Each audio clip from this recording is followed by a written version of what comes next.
Hello. We're talking about the new moon in September on the 2nd-ish. And you're already feeling a little bit of this. And it definitely loops into my September forecast. And so you can listen to that for more information about this new moon.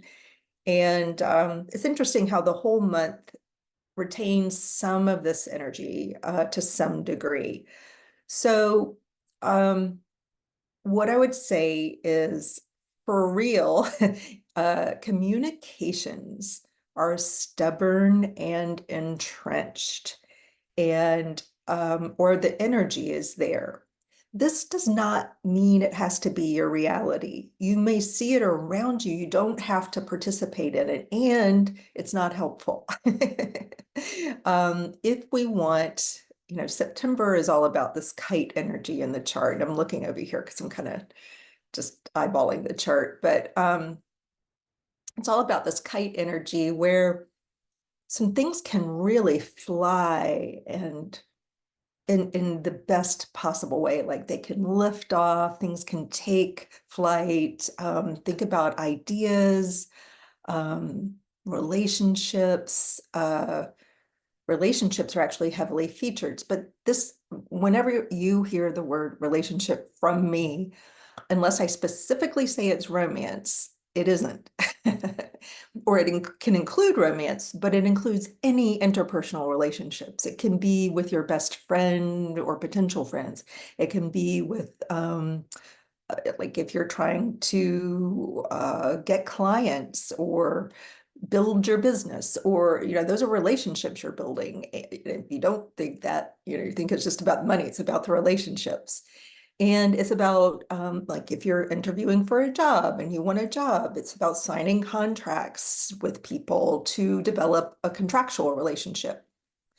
There is romance featured here. There is definitely romance featured here, but that's not going to be true for all people in all cases. And it's not the only thing in your life, even if you do have romance going on.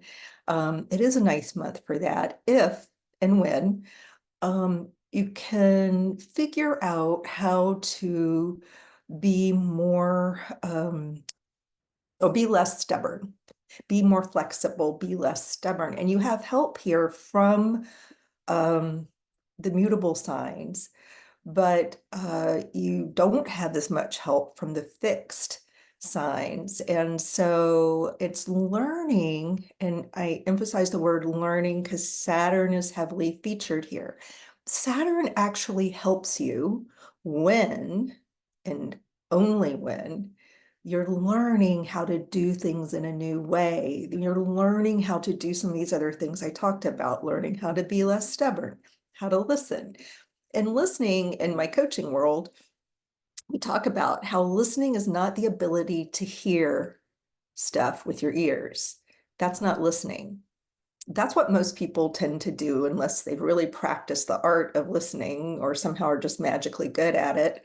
Most people think listening means my ears are turned on and I hear the sound waves coming from your mouth. That's what most people think listening is. Like, yeah, I hear your voice going wah, wah, wah. And, somebody's like, you're not listening to me. And it's like, I am, but that's not listening. Listening is actually being in a state of hearing. That's the first thing you do, hear what the other person is saying audibly. But listening also includes some more steps, like keeping your mind open and being willing to take into account in an open way the other person's point of view without just sitting there thinking how you're going to slap back verbally or how the next thing you're going to say. That's what most people do too, is while you're listening to someone, especially if you're not in full agreement. And there's a lot here in the chart that suggests that there are people in your world and maybe even inside your own head. There may be voices in your own head in a healthy way where part of you thinks one thing and the other part of you thinks another, and they're talking over each other, and you're kind of in paralysis in terms of action because you've got two opposing views inside your own mind and your own heart even. And so it may be working with your own mind to say, to notice if that's true, if if it's likely that most people, there is some of this going on. And then it involves the same skill set for whether you're listening to somebody else or to yourself, have opposing views. Because sometimes we're torn, and we have different things going on inside of us. And so whenever that's happening, and in fact, this is good prep work for being out in the world and using this skill, is to first use it with yourself to notice if you have several different points of view or opposing points of view kind of competing for attention inside yourself. Notice that that's exactly what it is, because a lot of times we're living through that reality of opposing viewpoints, and we're in paralysis and anxiety over that. We're carrying all these voices around, and the anxiety from the kind of toss up in our minds and our hearts, and we're just running through life with that, feeling anxious. And so if you can notice, or ask yourself at this new moon, is this, or as you approach this new, is this happening to me? Am I of two minds or three minds or four minds? Because this is possible around something. And notice, yeah, this is really making me tense. And then what you can do is practice the art with that part of you that can notice that this is happening inside of you. That part of you can be an objective listener to the opposing points of view inside of you. So let's say, I'm going to make it something super, hopefully not triggering. Part of you wants to look at yellow daisies, and part of you wants to look at white daisies. So I'm picking something hopefully not triggering for anyone, because this is a very triggering season. So part of your brain is like, I want to go look at yellow daisies. And the other part's like, no, I really want white daisies. And inside, and then the reality is you're not looking at any daisies. You're paralyzed, and you're not going out to look at any daisies or any flowers or anything that looks like a flower, because you're so torn in your mind. So you're just like, ugh. And because you're not following the instructions from yourself that are pulling you to look at daisies in general, one part of you wants yellow, one part wants white. There's this inner tug and compass, like daisies, daisies, but yet you're paralyzed because you can't figure out this, is it going to be yellow or white? So you can use your brain to step back a bit and notice that this is going on. I'm of two minds here about daisies, and I'm noticing that I'm not looking at any daisies, and I'm even scared of flower. I'm avoiding all flowers because of this tussle. And I don't like that I'm paralyzed around this, and I feel tense and anxious around this. And just noticing that, like, oh, this is interesting how I'm of two minds and I'm paralyzed over it. And I'm going to help myself out on this new moon and in September. And so noticing it is 99% of the work, because those two parts of you that are like siblings that are warring over daisies are so relieved that the parent has entered the room. So you will feel a huge sense of relief just stepping back in your own mind, looking at your opposing viewpoints with this part of your mind that's very objective. And just that alone, it's like the trusted parent has entered the room. Nobody's in trouble, but somebody's in charge. So you're going to relax a whole bunch just doing that. Um, so then the way to work with the daisy conundrum in your life is to um, ask questions like, of these parts of your brain that are worrying, like, what would happen? Would it be okay with the two of you, these two opposing points of view? Would it be okay if we went to go look at yellow and white daisies? How does that feel? Maybe that's the solution. What if we went one day to go look at yellow daisies and another day to go look at white daisies, and then we just flip-flopped and did both? Would that please you? Does that solve the problem? And, your issue is not going to be daisies, and it's possibly not going to be that simple, but there is a way with your objective brain that can step back from it and not get tied to either one, where you can work this out. And so it involves listening, uh, with that objectivity and the person, the very trusted part of you that's in charge and kind of the parent in the room. And this is the parent that does not punish. This is the parent that's very patient and wise, and no one's in trouble. So the Daisy conundrum can be solved. This can happen with any problem in your life, any condition in your life. And then once you practice this in yourself a few times, you can practice that listening, the art of listening. And I suggest everybody try to at least practice a couple times with this, both inside of you and outside of you, to listen to opposing points of view, people in your world, where you're like, I don't agree with your point of view. Could be a kid, it could be a spouse, a partner, a work colleague, it could be any neighbor. Like, use that part of your brain that's the objective parent in the room to step back from the part of you that's like, I have an opinion and mine's right.